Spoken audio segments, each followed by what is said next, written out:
Bonjour à tous et bonjour à toutes, c'est Bat, donc c'est mon premier tuto sous Unity que j'aimerais vous faire. Alors le but de ce tuto c'est quoi? C'est tout simplement de générer une map à partir d'un fichier texte. Donc c'était une technique très utilisée, j'ai un petit exemple.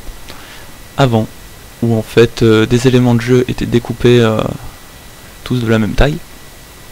Et ensuite rassemblés via un fichier texte. Donc en fait dans le fichier texte on dessinait la map, on attribuait des numéros, des lettres ou ce qu'on veut à un élément, et puis la map était générée automatiquement et rapidement. Donc les avantages c'est qu'on a un gain de temps assez considérable, et surtout on a la précision mathématique qui est indéniable comparée à celle de l'homme. Voilà, il n'y a pas à tortiller. Donc on va créer un nouveau projet Unity. On va juste prendre le caractère contrôleur pour l'exemple, tout simplement. Hop. Et en avant. Donc c'est mon tout premier tuto, donc n'hésitez pas à me faire des commentaires ou quoi que ce soit. Donc je pense que je ferai des tutos plutôt orientés sur le script. Et j'essaierai plus ou moins, à chaque fois que cela est possible, de faire à la fois en C# et à la fois en JavaScript. Alors en avant. Donc on a notre nouveau projet. Donc je vais considérer que c'est pas pour débutants, je vais pas revoir les bases. Je vais partir direct. Donc je suppose, enfin je considère, nous dirons, que vous connaissez déjà Unity. Et je vais pas tout réexpliquer à chaque fois. Alors, pour faire une génération de map, de quoi on a besoin? Donc c'est à partir d'un fichier texte, on a besoin d'un fichier texte. Donc je vais créer un dossier que je vais appeler source externe. Sur mon bureau, je vais créer un nouveau fichier texte. Je vais l'appeler map01.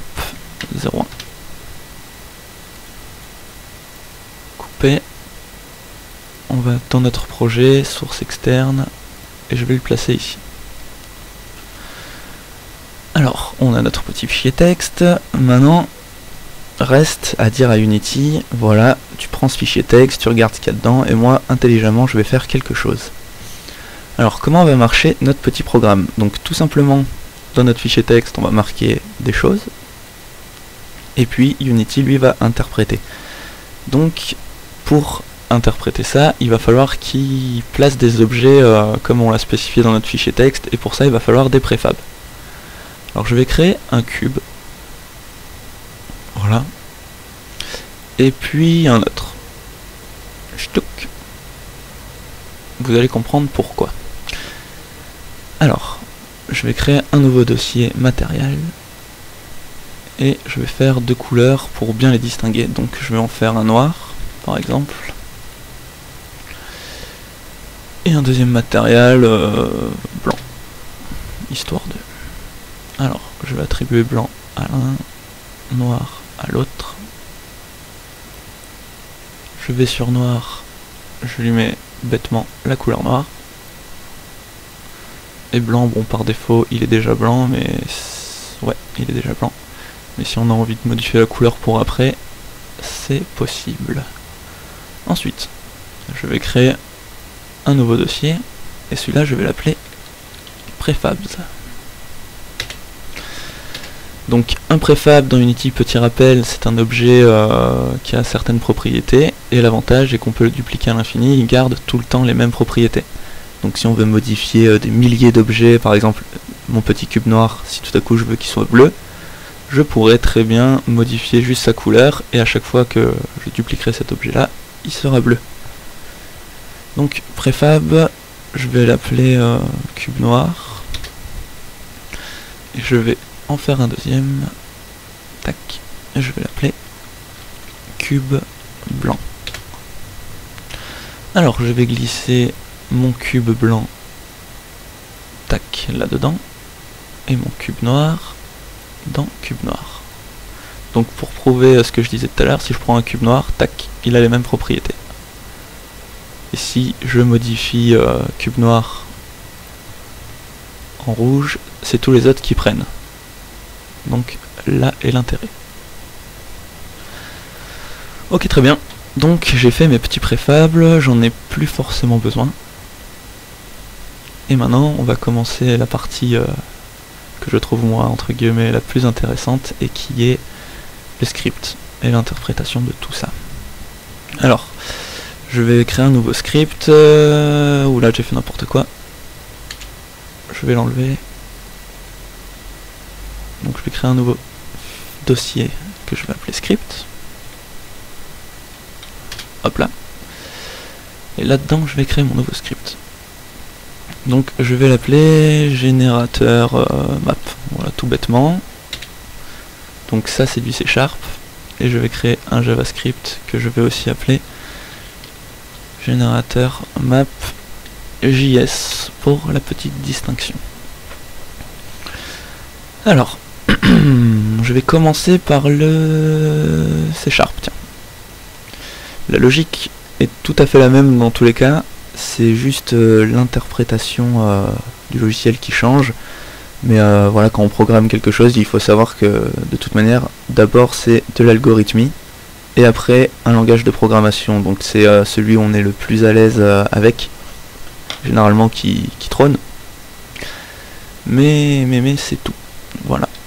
Alors, pour faire un générateur de map, de quoi a-t-on besoin? Eh bien tout simplement de variables. Donc comment va fonctionner notre générateur de map? Tout simplement avec un fichier texte. Ici je l'ai appelé map01 donc. Et ce fichier texte, à l'intérieur il y a des caractères. Voilà, qu'on peut écrire absolument tout ce qu'on veut. Le but de notre petit script, ici, c'est de regarder ce qui se trouve dans notre fichier texte. Et que pour lui, on va inventer notre propre langage en gros.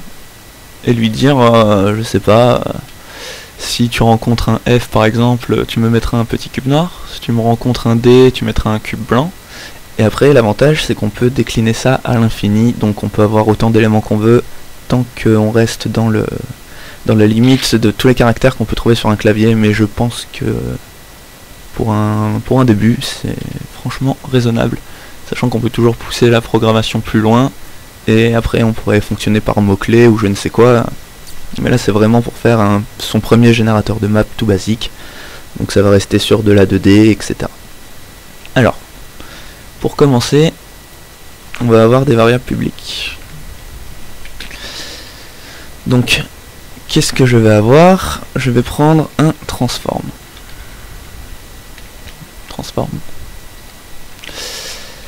Un transform, et je vais l'appeler the level. Donc the level, pourquoi? Tout simplement parce que on va stocker tous les éléments générés dans un objet GameEmpty pour avoir la hiérarchie dans Unity propre. Parce que si on met des milliers d'objets là-dedans, ils vont tous s'afficher là et ça va pas être joli du tout. Alors, the level, donc stock les objets générés. Donc je m'excuse aussi d'avance si je fais des fautes d'orthographe, mais je suis extrêmement mauvais là-dedans. Donc ensuite on va dans Unity ce qui s'appelle un text asset. Cette variable là va en fait tout simplement faire le lien entre notre script et le fichier texte. Donc celui-là je vais bêtement l'appeler level. Je crois que j'ai écrit ça n'importe comment. Level. Ok. Ensuite, on va avoir besoin de GameObject. Donc, je vais faire une variable GameObject que je vais appeler levelElement. Tac. Donc, en gros, ça sert à stocker les éléments qu'on va générer par la suite. Level, c'est tout simplement le fichier texte de notre map. Et levelElement, c'est l'élément à placer du coup dans Unity. Voilà. Donc c'est pas tout, on va aussi prendre comment dire, on va aussi prendre d'autres variables, mais celles-là vont être privées. Alors on va prendre une variable de type string, donc une chaîne de caractères, et je vais l'appeler text. Alors vous allez me dire, ouais, pourquoi une variable texte alors que finalement notre texte est ici? Et bien la petite subtilité, c'est que on va stocker tout le texte récupéré là-dedans dans une variable, et la manipulation va être tout simplement beaucoup plus facile pour après, bien que tout est faisable en programmation, n'oubliez jamais ça. Alors, pourquoi privé, pourquoi public? Je vais juste faire une petite piqûre de rappel. En gros, dans un script, on a public, privé, donc c'est que si je crée un objet, donc create empty, je vais l'appeler générateur de map. Donc mon générateur de map, je lui assigne le script, tout simplement en glissant déposant. Et là, qu'est-ce qu'on voit? On voit the level element, alors que pourtant ici on a la variable qui est créée. Alors l'avantage, c'est que private, on ne le voit pas, du coup on ne pourra jamais le modifier. Ça sert à ça tout bêtement. Après il y a d'autres notions un peu plus avancées, peut-être, ou je ne sais pas si les programmeurs trouvent ça avancé, mais ça a d'autres propriétés. Mais de toute façon on n'en a pas besoin du tout pour ce tuto. Alors, oula. Donc on a besoin donc d'une variable de type string text, donc je vais commenter, parce que c'est mieux, un bon programmeur commente toujours ce qu'il fait. Alors le texte, c'est elle sert à récupérer le texte de notre fichier .txt. Voilà, tout bêtement. Ensuite, donc là c'est avancé pour le tuto, mais on en aura forcément besoin. En gros, nos éléments vont être placés dans l'espace. Et pour être placé dans l'espace, Unity c'est un moteur 3D, donc ça prend les coordonnées x, y et z. Donc on va tout bêtement faire les variables x, y, z de type float. Et la magie de ces trois petites variables, c'est tout simplement de placer les éléments au millimètre, que dis-je, même au nanomètre, dans le moteur 3D. Et l'avantage, du coup, c'est pas fait à la main, c'est un programme qui le fait, donc si c'est un programme qui le fait, c'est forcément bien fait. Donc on a x, y, z. Je vais les copier et les coller en dessous. Et là, on va créer original x, original y et original z. Donc la différence, c'est que x, y, z, ça va être les positions dans l'espace qu'on va manipuler en temps réel, et quand on va vouloir revenir sur ces positions de base vis-à-vis du fichier texte, on va faire référence à l'original x, y, z.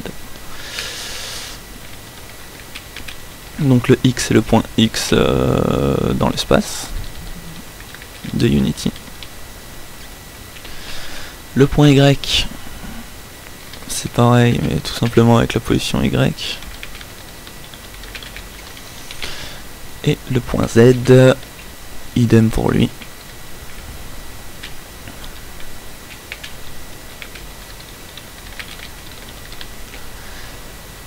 Et enfin cela, donc c'est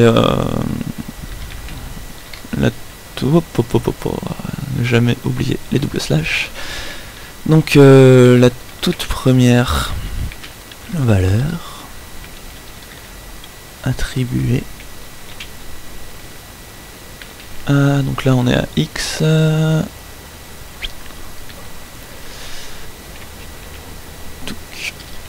oula, donc à x, à z et enfin à y. Parfait. Donc on a toutes nos variables. À partir de là, on va pouvoir tout déchirer et faire notre map. En avant. Donc on n'a pas besoin d'update pour ça. Pourquoi? Parce que quand on crée une map, c'est quand on lance le jeu. Et oui, en effet, l'utilisateur, lui, va pas voir la génération de map, sauf après si c'est voulu dans le jeu. Par exemple, DMC, le dernier, où on a les niveaux qui se déstructurent au fur et à mesure. Mais bon, ça n'a rien à voir. Là, on va faire une petite map toute simple. Alors en gros, void start, donc elle s'exécute dès le lancement du Unity. Donc en gros, quand on lance le jeu, qu'est-ce qu'on veut que ça fasse? Eh bien, on veut tout simplement que notre fichier texte soit interprété et révèle ses secrets dans la 3D, voilà, si je peux dire. Alors en gros, qu'est-ce qu'on va faire? Donc première étape, on va dire que la valeur originale de x c'est égal à x, et on va faire pareil pour les deux autres. La valeur originale de y c'est y, et la valeur originale de z c'est z. Tac. Donc en gros, ce que je disais tout à l'heure, la toute première valeur attribuée à x, eh bien c'est là où elle le récupère, pareil pour y et pareil pour notre ami z. Et ensuite, que faire d'autre? On va dire à notre petite chaîne de caractères texte, ici, qui prend la valeur de notre fichier texte, donc level. Cependant, si je m'arrête là, je vais avoir une erreur. Pourquoi? Tout simplement parce que level est du type text asset, tandis que text est du type string. C'est pas le même type, il va pas être content. Donc level c'est un text asset, et on va récupérer le texte de level. Tac. Donc là, il n'y a pas de problème. Donc si on exécute notre programme, que se passe-t-il? Rien. C'est normal. C'est parce que... Ah si, tiens, une belle erreur d'ailleurs. Eh oui. Donc on n'a pas assigné nos variables. C'est très bien qu'ils nous le disent. Alors, notre générateur de map est un GameObjectEmpty, à qui on a assigné le script générateur de map. On a des variables publiques, et ces variables-là ne contiennent absolument rien. Donc, il va falloir qu'elles contiennent quelque chose. Alors, elle attend un level. Level, qu'est-ce que c'est déjà? C'est là où ça va stocker les objets générés. Donc, on va créer un GameObjectEmpty, et on va l'appeler level, tout bêtement. Pouf. Alors, générateur de map, qu'est-ce que level? C'est notre GameObjectEmpty. Donc en gros, tous les objets qui vont être créés vont aller là-dedans. Pour la propreté du code, ça ne change en rien le fonctionnement, c'est vraiment un petit bonus propreté, si je peux appeler ça comme ça. Donc level, c'est quoi? C'est notre texte. Vérification, c'est bien ça. Le fichier texte qui génère notre map. Alors, source externe, notre fichier texte. Tac, on le met. Level element, c'est quoi? C'est les éléments qui vont fabriquer notre map. Donc là, je vais prendre un préfab. Je vais choisir un des deux. Je vais prendre le cube blanc, tiens. Le glisser dedans. Là, si j'exécute, je n'ai plus mes erreurs, mais il se passe quand même rien. Donc c'est normal, c'est parce qu'en gros, là, on a juste initialisé. Alors, on va regarder un peu ce qui se passe dans notre map, le fichier texte. Je vais écrire « Je suis un fichier texte ». Tac. Je vais sauvegarder. Et ici, je vais dire quoi? Je vais dire... bah oui. On va afficher dans la console de Unity ce qu'il y a à l'intérieur de notre fichier texte. Juste par curiosité, pour voir si tout ça fonctionne bien au moins. Je retourne dans Unity. Je lance le jeu. Hop. Ça nous écrit « Je suis un fichier texte ». Donc, le petit programme qu'on a fait récupère bien dans cette variable tout le texte qui peut être contenu à l'intérieur du texte. Donc vous allez me dire ouais c'est super machin, mais là ça sert à rien.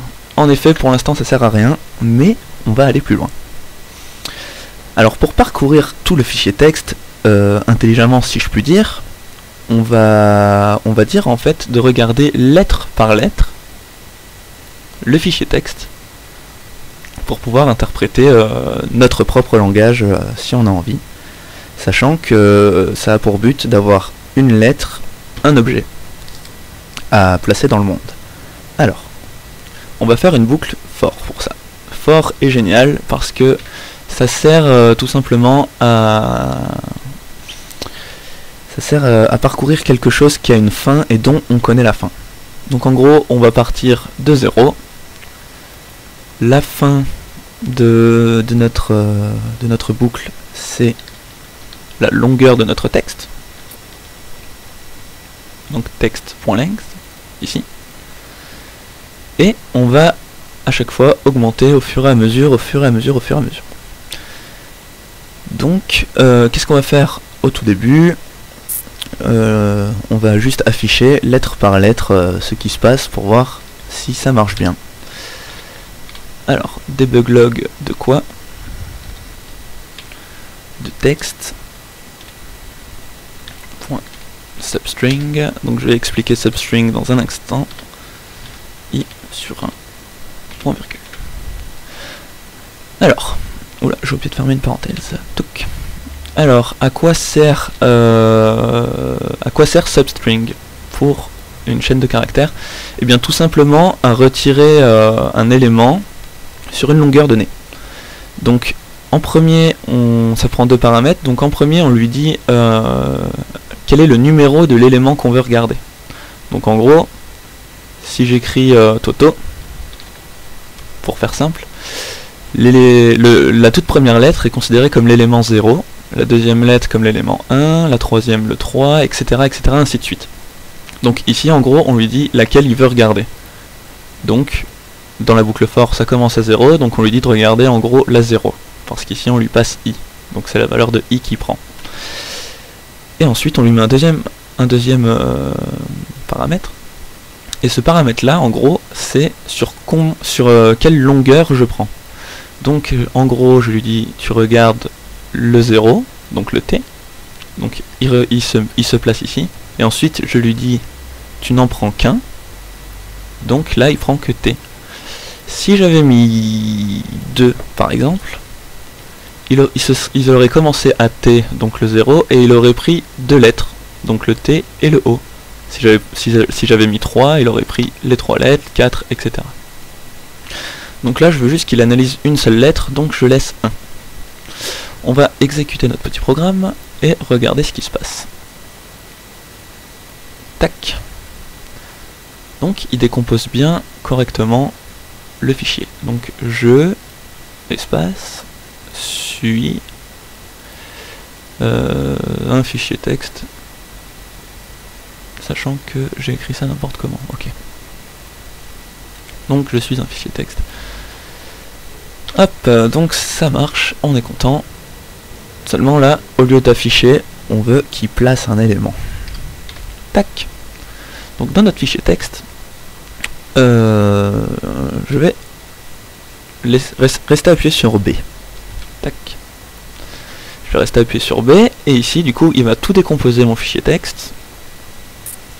Et je vais lui dire, bah écoute mon coco, quand tu rencontres un B, eh bien, au lieu de m'afficher bêtement la lettre B, tu vas me poser un objet.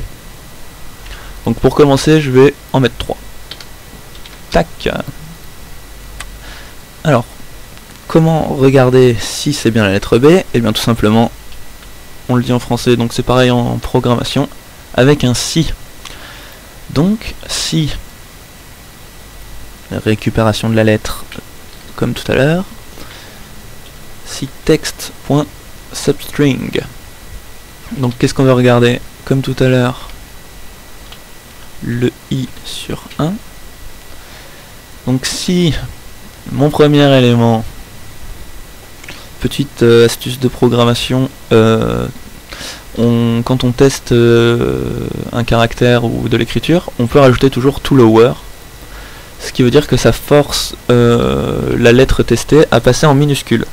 Comme ça, si dans mon fichier texte je m'amuse à faire un B minuscule, un B majuscule, un B minuscule, ça considère ça pareil.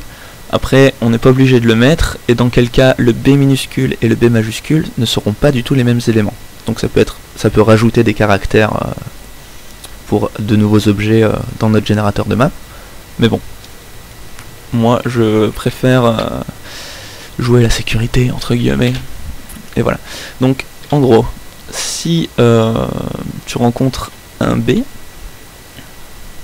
tu vas me faire quelque chose. Donc si substring de i sur 1 en minuscule c'est un B, ne pas oublier les doubles cotes et le double égal pour les tests booléens. Alors qu'est-ce que tu vas me faire? Et bien là on va utiliser la méthode instantiate de Unity et on va stocker tout ça dans un objet. Donc GameObject, lui donner un nom instancié de 0 par exemple. Donc qu'est-ce qu'il va me faire ce petit fou? Il va m'instancier. Qu'est-ce qu'il va instancier? Notre variable level element, vu que c'est l'élément à placer dans Unity. Donc il va m'instancier ça à une certaine coordonnée. Donc les coordonnées dans Unity, c'est un vecteur 3. Nous sommes en C#, ne pas oublier de placer new. Alors, quelles coordonnées? X, Y et Z. Pouf. Et à un certain quaternion. Donc là on fait vraiment un truc de base. On va utiliser ce qu'on appelle le quaternion identity, qui bêtement lui c'est une rotation, donc c'est la rotation de base, la rotation tout simplement de base. Tac. Hop. Donc on lui dit tu me fais un élément qui sera donc level element qu'on a choisi, donc c'est le cube blanc dans Unity, à une certaine position, donc celle-ci, et à une certaine rotation. Identity ça veut dire celle de base, il n'y en a pas vraiment. Voilà. Alors là si je le lance ça ne va pas marcher. Pourquoi? Parce que X, Y, Z déjà ils n'ont pas de valeur, ils ne correspondent à rien. Donc pour rigoler déjà, on va tout mettre à 0. Voilà. X, Y et Z. Ensuite si je le lance il ne va toujours pas marcher. Pourquoi? Parce qu'il va me dire ouais mais moi quand je fais ça, ça fait pas un GameObject. Pour Unity ici c'est un rigid body. Donc petite subtilité, on met des parenthèses avec ce qu'on veut avant et en gros on lui dit écoute, tout ce que tu vas faire là, je t'oblige que ce soit un GameObject.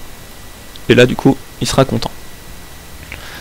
Alors si je retourne dans mon programme, tac, donc ici j'en ai 3, donc logiquement je devrais avoir 3 cubes. Je lance, qu'est-ce que je vois? Un cube, 2 cubes, 3 cubes. Donc ça m'a bien fait 3 cubes. Vous allez me dire ouais mais c'est pas joli, ça fait pas une map, etc. Je suis entièrement d'accord avec vous. C'est tout simplement parce que dans notre script, ici x, y, z sont égales à 0 et jamais on lui dit écoute mon coco tu changes. Alors pour ce faire, tac, on va lui dire voilà GameObject, le GameObject machin est instancié à x, y et z, et une fois que tu as instancié donc créé l'objet, et bah tu vas te décaler de 1 par exemple sur l'axe des x. Alors on pourrait très bien se décaler de 1 sur l'axe des y ou des z. En fait ce changement x, y, z est tout simplement suivant le style de jeu que vous voulez faire. Donc moi je vais faire un sol vue Zelda, on va dire, Zelda Old School. Donc la caméra vue de haut et qui pointe vers le bas. Et du coup ça va pouvoir me générer des cubes un peu comme la grille qu'on peut voir ici. On peut très bien faire un niveau 2D à la Sonic ou à la Mario, et dans quel cas il faudrait se déplacer sur l'axe des X et des Y. Et là moi je vais jouer juste avec le sol, donc ce sera majoritairement X et Z. Hop, donc juste le fait de placer X++, qu'est-ce que ça fait si je relance le jeu? Tac, ils sont collés parfaitement bien. Alors pourquoi ils sont collés parfaitement bien? Tout simplement parce que l'élément, si je le prends, a une taille en X de 1, en Y de 1 et en Z de 1. Ce qui veut dire que si l'élément avait eu une taille, ici que j'agrandis, de 5,39, ici je lui aurais dit attention, tu augmentes de X de 5,39. Et dans quel cas il aurait augmenté la différence d'espacement de 5,39 et les objets auraient été très bien alignés. Donc je reste dans l'esprit jeu vidéo d'antan, entre guillemets, avec les tuiles, où en fait les tuiles étaient des carrés de 1 sur 1, et après c'est la caméra qui s'adapte pour la grosseur, si je peux dire, en zoomant ou plus ou moins sur votre cube. Donc là on a un premier élément qui marche pas mal, seulement nous, si on fait un sol, le sol n'est pas rectiligne. Deuxième problème, je ne sais pas si vous avez remarqué, mais on a quand même créé une variable TheLevel ici pour stocker tout élément créé dedans. Or là, si je lance le programme, level il est vide, il n'y a rien, et les cubes ils sont tout dégueulasses, tout placés là.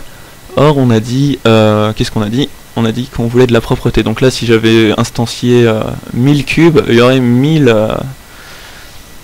il y en aurait 1000 quoi, tout simplement.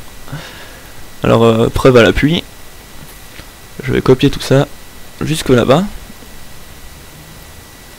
je relance, et hop, j'ai donc une super ligne, super grande aussi, mais tous les éléments cubes sont là, donc c'est pas beau. Alors il existe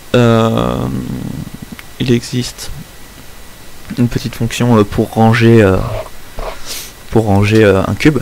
Donc en gros, l'avantage de placer ce qu'on instancie dans un objet, enfin dans une variable on va dire, c'est qu'on peut ensuite en profiter et la manipuler. Donc on va lui dire ce que je viens de créer en GameObject qui s'appelle inst0, et bien il va se ranger, il va ranger son transform ou ça dans un parent. Et qui c'est le parent? C'est la variable qu'on a créée plus haut, qui s'appelle TheLevel. Donc, tout simplement avec cette petite ligne, preuve à l'appui, si j'exécute, j'ai toujours autant de cubes, c'est monstrueux, mais où sont-ils? Ils sont rangés correctement dans level. Donc ça veut dire quoi? Ça veut dire que bon, là j'ai créé une seule variable level, mais si vous vous instanciez du gazon, vous pouvez très bien faire un petit GameObject, un petit gazon, un petit objet GameEmpty, après je sais pas, pierre, terre, route, etc. et ranger tout correctement les cubes correspondants à leur place. Pourquoi? Parce qu'après si vous voulez manipuler tout, absolument tous les éléments de type gazon, pierre ou quoi que ce soit, ou que sais-je, et bah vous pouvez tout simplement prendre level. Et là si j'ai envie de dire bah voilà, quand j'appuie sur la flèche droite de mon clavier, level se décale sur la droite, et bah j'ai tout simplement à manipuler cet élément, et pas la centaine d'objets créés à la volée par notre fichier texte. Donc voilà l'avantage tout bête.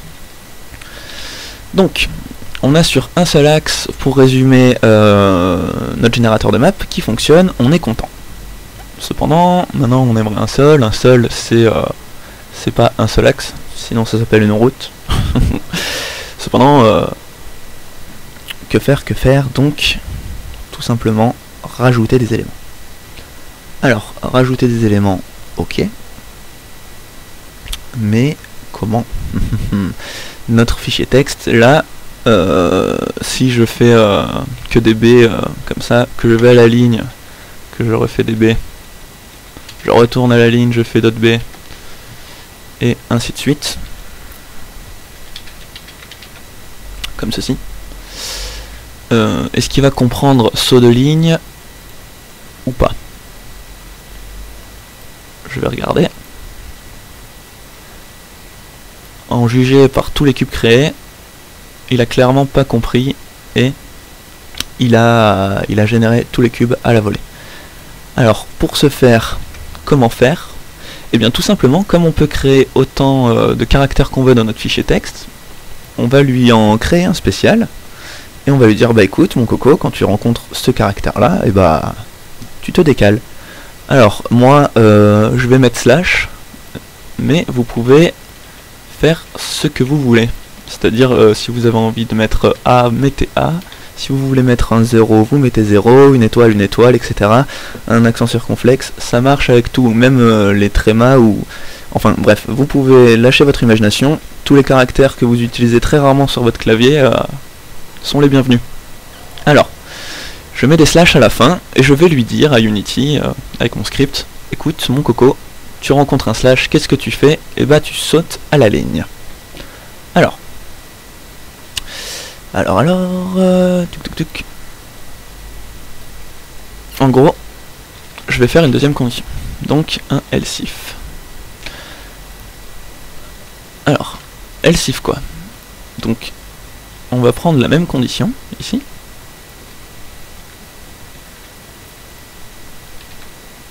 Tac. Mais au lieu de lui dire si tu rencontres un B, je vais lui dire si tu rencontres un slash. Ça serait bien qu'il... Voilà. Donc, on reprend exactement la même condition qu'au-dessus. Et on lui dit, voilà, au lieu de B, ça va être slash. Donc s'il rencontre un slash, qu'est-ce qu'il fait? Eh bien, je vais lui dire, tu vas à la ligne. Pour aller à la ligne, comment faire à votre avis? On est dans Unity, et on crée des objets qui se décalent vers là-bas. Alors, comment dire mon gars tu vas à la ligne? Aller à la ligne pour lui ça veut quand même dire, on va prendre la vidéo, ça veut quand même dire voilà tu me crées des objets jusque là, tu reviens et tu continues, tu reviens et tu continues, tu reviens et tu continues. Donc on constate via la flèche bleue, donc l'axe des Z, qu'en fait il faut que sur l'axe des X il revienne à sa position d'origine et que sur l'axe des Z il se décale. Tout simplement. Alors, pourquoi avoir créé ces variables? Eh bien justement pour ça. Et c'est ce qu'on va faire. Donc on va lui dire x, notre ami qui est la position en temps réel. Il va prendre la valeur de sa position d'origine. Et on va lui dire sur z, tu augmentes de 1. De 1 pourquoi? Parce que c'est un cube et je vous rappelle que c'est du 1 sur 1 sur 1. Maintenant, donc s'il rencontre un slash, il devrait être content et aller à la ligne. Le test maintenant. Pouf! Je suis peut-être un peu loin. Et voilà. Alors apparemment il y a eu un petit bug ici. Pourquoi? Je ne sais pas. Il se décale de 2. C'est peut-être dans le fichier texte. Non, même pas.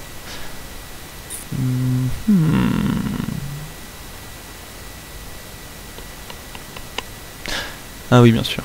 Ok. Donc là, pourquoi ça a décalé? Eh bien tout simplement parce qu'à chaque fois qu'on allait à la ligne, d'accord, on remettait x sur son position d'origine, à savoir 0, seulement une fois que ça s'était fait, il se décalait sur la droite, encore une fois. Donc le x, ne pas oublier de le placer à l'intérieur.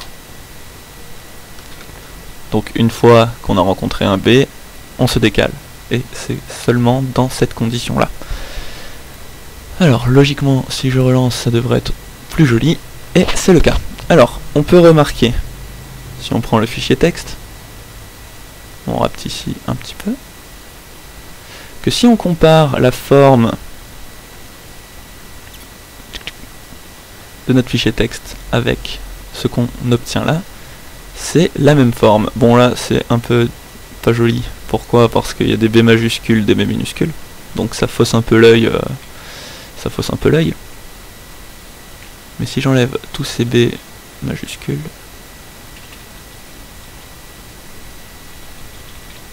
voilà. Tac, je garde, je relance. Voilà, là c'est clair que la forme est la bonne, si je peux dire. Par contre, vous constaterez peut-être quelque chose, c'est que c'est à l'envers. C'est-à-dire que cette ligne-là, c'est celle-ci. Cette ligne-là, c'est celle-là. Et ainsi de suite. Donc, on a la chose faite à l'envers. Alors, pourquoi c'est fait à l'envers?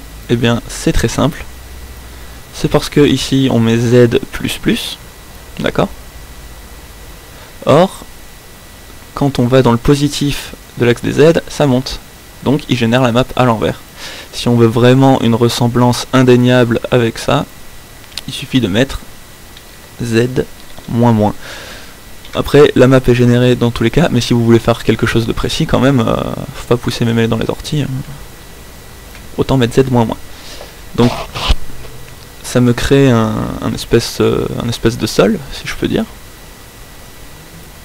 Je vais décaler ma caméra. Donc, ça marche plutôt pas mal. Ça marche plutôt pas mal. Le sol est généré. C'est cool. Donc maintenant, on va tester tout ça. Pour tester tout ça, je vais juste faire un petit caractère contrôleur. C'est pour ça qu'on a pris le pack. Avec insert personne. Je vais réinitialiser ces valeurs. Je mets à 1.5 de hauteur. Logiquement, hop, voilà. Donc ça marche. On a notre sol. Donc là, je parlais tout à l'heure de carte à la Pokémon. Ça crée une carte à la Pokémon, mais bon là, le caractère contrôleur que j'ai, le but du tuto, c'est pas du tout de faire son propre caractère contrôleur. Peut-être une prochaine fois, mais voilà. Donc voilà, j'ai fait simplement une map à partir d'un fichier texte que maintenant je peux customiser à l'infini. Alors, pourquoi je dis customiser à l'infini? On va le voir tout de suite. Donc je vais juste dans ma scène créer une lumière parce que c'est un peu tristouné là. Logiquement ça devrait être quand même un peu mieux. Voilà. C'est parfait. Donc on peut très bien interagir et faire des maps facilement et joliment. Donc par exemple, donc là je parlais d'un jeu Pokémon tout ça, mais par exemple ceux qui connaissent Dofus, je suis presque sûr que leurs maps sont générées comme ça. Après, ce qui est bien, c'est que comme on instancie des préfabs, on peut très bien appliquer des scripts à nos préfabs qui réagissent différemment en fonction d'événements, créer des portes, etc., des trous, etc. Alors, en parlant de trous, je vais on va créer des trous ici. Donc un trou c'est quoi? Ça va être un nouveau caractère. Et je vais mettre une étoile, supposons. Toc. Donc je place des étoiles un peu partout. Oula, j'ai fait une petite bêtise. Je place des étoiles un peu partout. Et là, on va dire à Unity, mon gars, tu croises une étoile, tu me fais un superbe trou. Et le but du jeu, ça va être de faire un trou et de rester cohérent. Cohérent à quoi? Cohérent tout simplement à l'espacement. Alors, si je fais ça, il ne verra aucune différence. Pourquoi? C'est normal, c'est parce que nous, on n'a rien mis là-dedans. Tac. Alors, on va faire une nouvelle condition.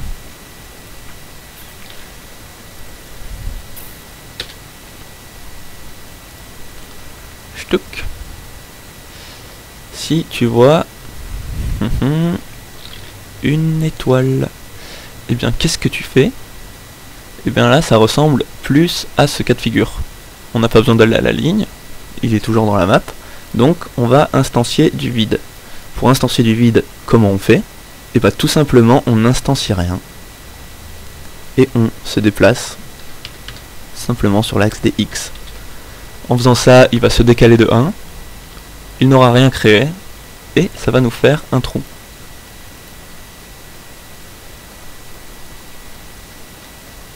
Hop, on a notre trou. Maintenant, l'avantage quand on fait des maps, c'est quand même de pas faire un seul élément. On va faire en sorte que notre petit générateur de map arrive à instancier plusieurs objets. Donc pour faire ça, on va pas créer à chaque fois des variables LVL element, numéro 1, numéro 2, numéro 3, numéro 4, etc. Ce qu'on va faire, c'est on va dire, écoute, tu vas me créer un tableau d'éléments, et le tableau d'éléments, c'est un peu comme un petit classeur, c'est-à-dire quand vous avez plein de photos, bon, vous avez toutes les photos les unes aux autres, mais vous pouvez très bien ranger toutes les photos dans un album photo, et bah là, c'est pareil. Vous allez ranger tout plein d'objets là-dedans, et ça va être trop bien. Alors pour ce faire, comment ça se passe? On fait tout simplement un crochet qui ouvre et un crochet qui ferme. En faisant ça, Unity se dit, bon, ça c'est un tableau. Voilà, tout bêtement. Alors je vais juste rajouter un S pour être cohérent, vu que maintenant il va y en avoir plusieurs. Si je retourne dans Unity, bon, il me fait un message d'erreur, faut vite le corriger. Je le corrige, j'explique tout de suite.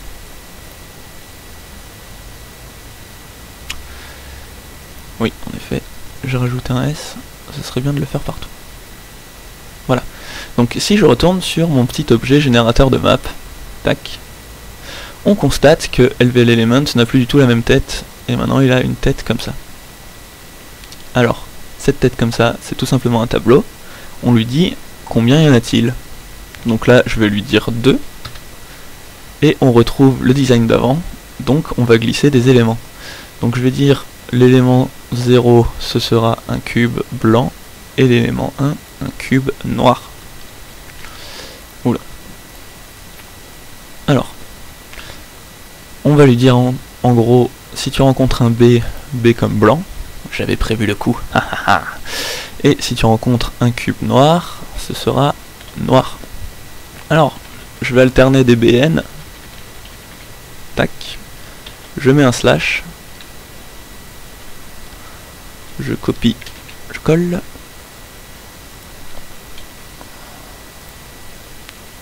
touc, je copie, je colle.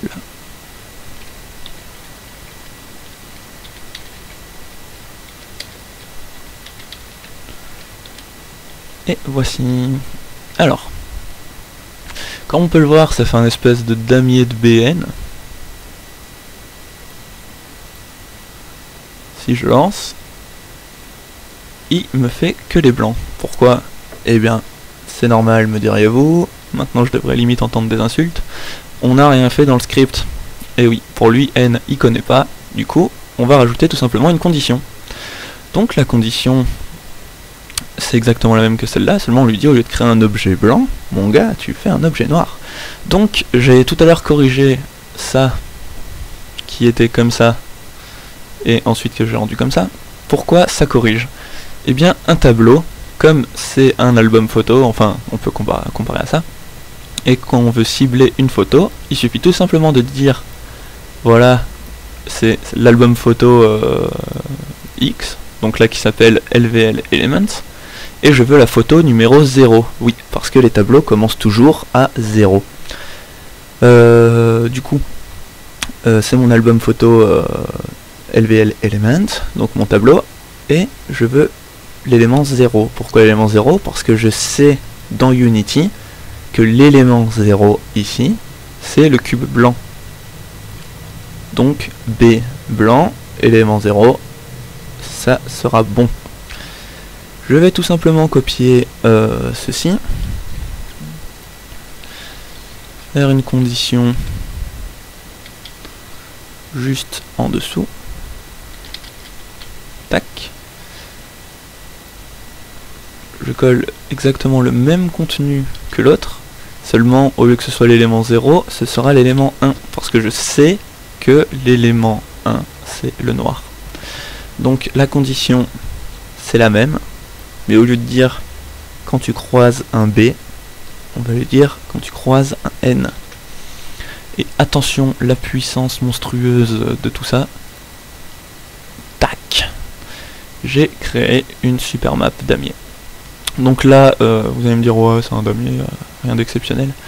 Certes, rien d'exceptionnel, mais je vous rappelle, dans Pokémon, Zelda, tout ça, qu'est-ce qu'on a? On a tout simplement des buissons, des fois de la route, des fois de la terre. Et je vais reprendre l'exemple du début. Voilà, là c'est du Mario par exemple.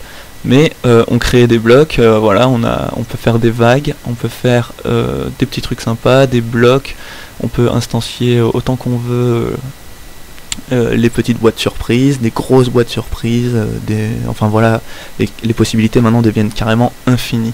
Sachant que là, voilà, c'est juste du noir et du blanc, mais si je mettais une texture de route là, enfin, il y a vraiment énormément de choses à faire.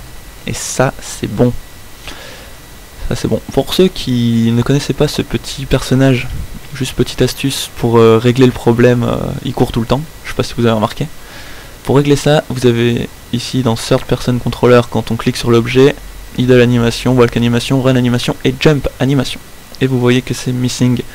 Donc il vous suffit de cliquer sur le petit rond, Idle Animation, et de mettre Idle en double-cliquant, Walk Animation en mettant Walk, Run Animation en mettant Run, et Jump Pose Animation, Jump Pose.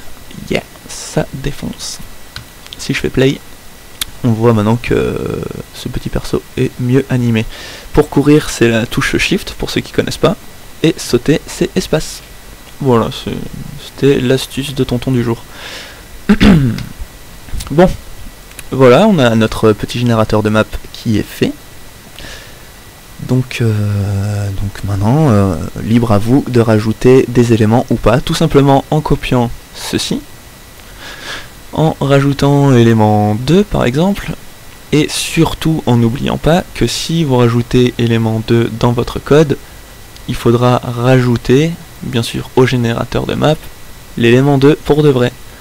Donc 3 éléments 2 existent, là c'est toujours un cube noir, mais si vous voulez le cube violet en plus, et bah faites le cube violet.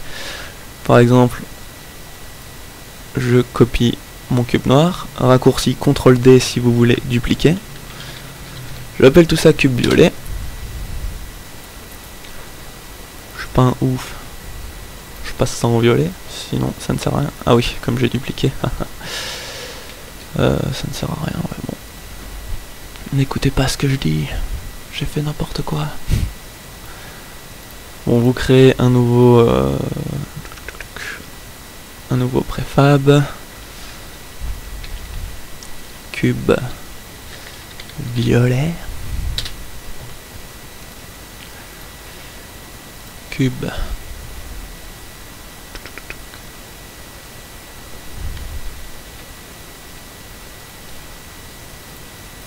violet. Voilà, ça marche là. Donc cube violet, je retourne dans mes préfabs. Cube violet c'est qui? C'est ce petit cube. Touc, c'est bon. Je veux lui assigner la lettre V. Je vais dans mes maps. Ici je suis un gros bourrin, je mets du V à donf. Tac. Je sauvegarde.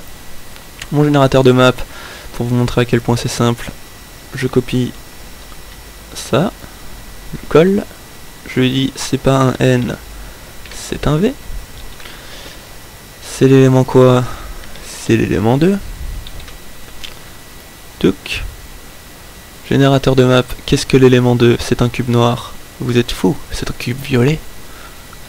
Je sauvegarde, enfin. Voilà. Je lance.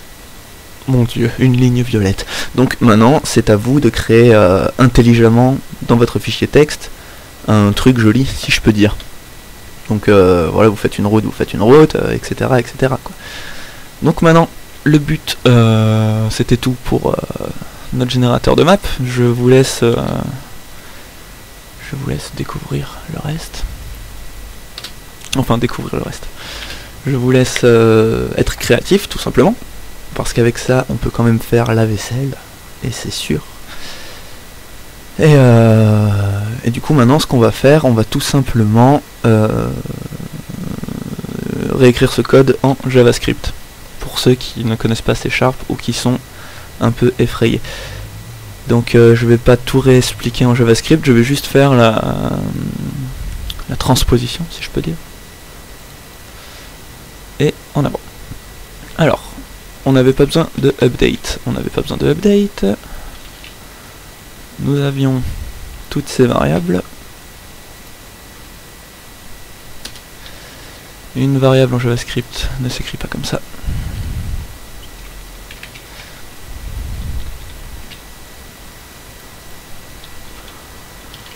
Donc en gros, vous voulez transformer une variable C# en variable JavaScript et inversement. Après le public, vous rajoutez var. Après, vous mettez le nom de la variable. Et ensuite, son type. C'est tout. C'est aussi bête que ça. Donc, private var text. Qu'est-ce que texte? C'est un string.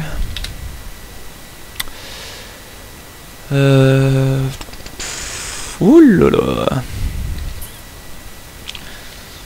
Private var x, c'est un float égale 0. On ne met pas private var x égale 0 de type float. Sachant que depuis tout à l'heure je fais des bêtises, il faut rajouter 2 points pour typer. Donc c'est private var le nom de la variable 2 points float égale x, et inversement proportionnel ou égal, c'est pareil. Donc private var 2 points, c'est un float, il est égal à 0. Private var, j'ai dit var et je l'ai même pas écrit, tiens. Z 2 points float égale 0. Et on y arrive. Private var, ce message est super énervant. Private var original 2 points de type float. Private var, ouh, c'est agaçant. 2 points float et private var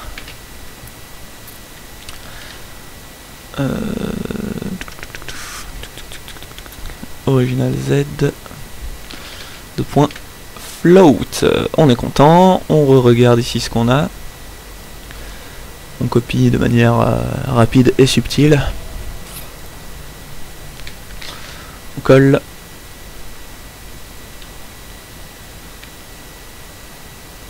On aligne, parce qu'un code bien indenté c'est un code joli. Donc ici est-ce qu'on a besoin de changer? Non, c'est pareil. Ici est-ce qu'on a besoin de changer? Non, c'est pareil. Ici est-ce qu'on a besoin de changer? Non, c'est pareil, c'est pareil, c'est pareil, c'est pareil, c'est pareil. Tout est pareil, excepté que ceci. Et oui, souvenez-vous, on ne met pas le type et ensuite on fait var instant de type GameObject.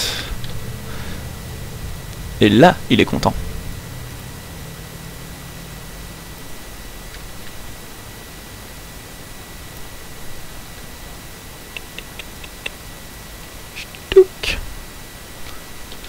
Et logiquement, si la magie du transfert de code le veut bien et que les dieux décodeurs est avec nous, on désactive ce script, on vérifie que c'est bien désactivé, c'est bien désactivé. Ah, il y a un problème dans mon script. Il y a un problème dans le script. Ouh là là là là.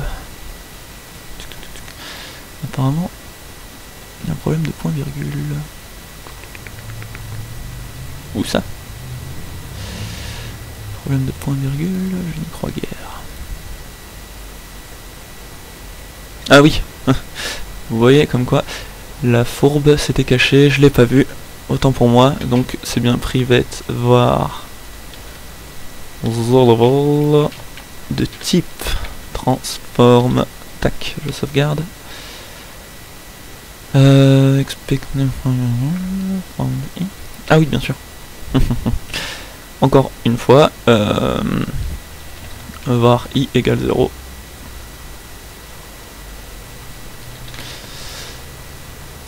Encore un autre. Donc voilà, bon, comme on peut voir, c'est vraiment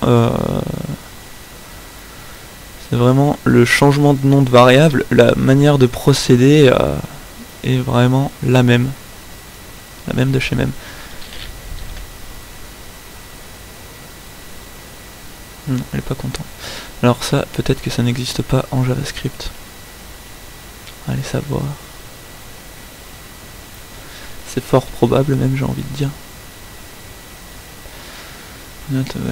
Ok. Et en gros, string n'a peut-être pas la méthode substring. Ça c'est triste.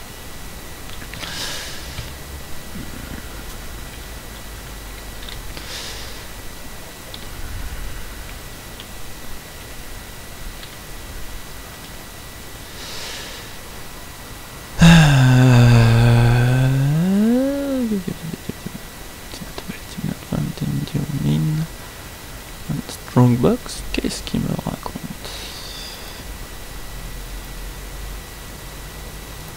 Alors peut-être... Et oui, c'est ça. String prend une majuscule en JavaScript.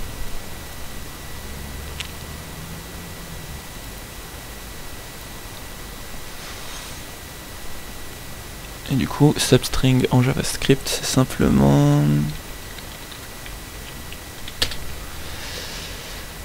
sub et string. Substr. Substring ou substr? Unity.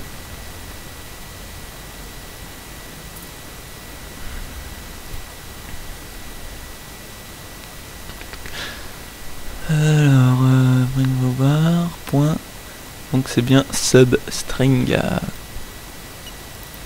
Hop là.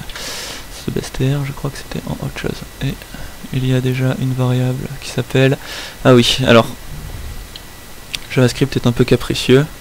Il va falloir renommer les différents objets qu'on instancie en augmentant. Pourquoi? Parce qu'en C# il fait bien la différence de ce qui existe entre les accolades n'existe que entre ces accolades. Du coup, si on reprend d'autres accolades, on peut exactement renommer de la même manière l'autre. Seulement JavaScript, pour lui, il prend les premières accolades qu'il trouve, à savoir celle de start. Et tout ce qui existe à l'intérieur, eh bien, il n'est pas content si ça porte le même nom. Tout simplement. Et là, voilà, on est content, on n'a plus d'erreur. Donc, en gros, qu'est-ce qui a changé? La manière d'écrire les variables, qui ne s'instancient pas pareil. Qu'est-ce qui a changé ici, var i, parce que c'est la manière dont on écrit les variables qui n'est pas pareil.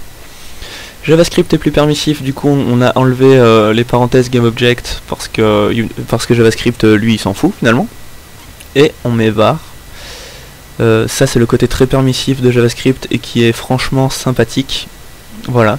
On pourrait même enlever new si on avait envie parce que ça marche. Et preuve à l'appui, hein, tout simplement.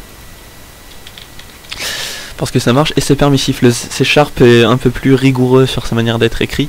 Après, on n'aime pas. Moi, je suis partisan du C# si je peux dire.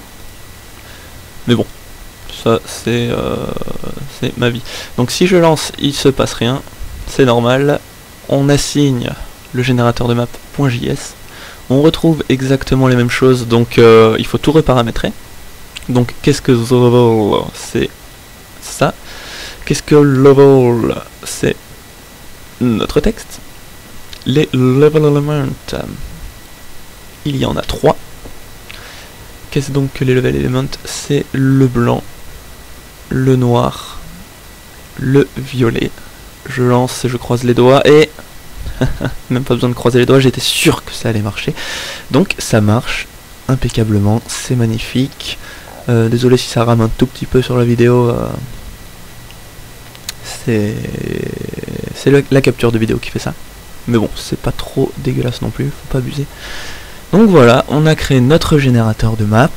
J'espère avoir été clair sur le pourquoi du comment, que vous avez compris ce qu'on a fait, comment ça fonctionne, parce que c'est surtout ça le plus important. Justement, si vous n'avez pas compris comment marche vraiment la chose, ou le pourquoi ça fonctionne, tout bêtement, n'hésitez pas à laisser un petit commentaire, un message ou n'importe quoi d'autre. En tout cas, je suis très content d'avoir montré cette petite vidéo, d'avoir fait ce premier tuto. Et puis, je pense que le prochain tuto sera l'animation d'objets 2D avec Unity 4.3, donc la toute dernière version d'Unity, qui a simplement révolutionné la chose. Un gain de temps monstrueux, et on se fera un petit Sonic pour le fun. Voilà. Donc merci à tous ceux qui ont regardé la vidéo, parce que ça me fait chaud au cœur et ça me fait plaisir. Et soyez créatifs et n'oubliez pas qu'un jeu, mine de rien, c'est un peu un truc d'intello. Mine de rien. Voilà, et qu'on arrête de dire que les créateurs de jeux sont de simples geeks, parce que c'est faux. Voilà. Donc j'étais bien content de vous montrer tout ça. N'hésitez pas à lâcher des commentaires du coup, ou à aimer si vous avez aimé, ou à détester si vous avez détesté. Juste petite dernière précision, je pense que j'en ai pas parlé. Surtout quand vous copiez le code du C# en JavaScript, si vous voulez transférer tout ça en JavaScript, ne pas copier ces 3 lignes qui sont propres au C#, et comme il y a une accolade ouvrante ici, la fermante est là, ne la copiez pas non plus, copiez vraiment que ça, et ça marchera. En faisant les modifications qu'on a vues, donc les variables ne s'écrivent pas comme ça, ici ça s'écrit pas comme ça vu que c'est une variable, et bien sûr on peut enlever ces parenthèses, et ici simplement marquer var, et ça marche nickel. Je ne mettrai pas les sources volontairement sur internet, tout simplement parce que on apprend mieux par soi-même, et le simple copier-coller, c'est pas ça qui fait le travail. Voilà. Donc c'est bon, c'est mon avis, mais comme je suis partisan de mon propre avis, je ne ferai rien. Donc voilà, je vous remercie d'avoir suivi. Je vous dis à la prochaine pour le prochain tuto qui sera, j'espère, sympathique et qui vous plaira. Voilà, je vous fais plein de gros bisous à vous tous ou à vous toutes, parce que les filles, oui, ont le droit de faire du jeu vidéo, encore heureux. Et voilà, allez, ciao ciao.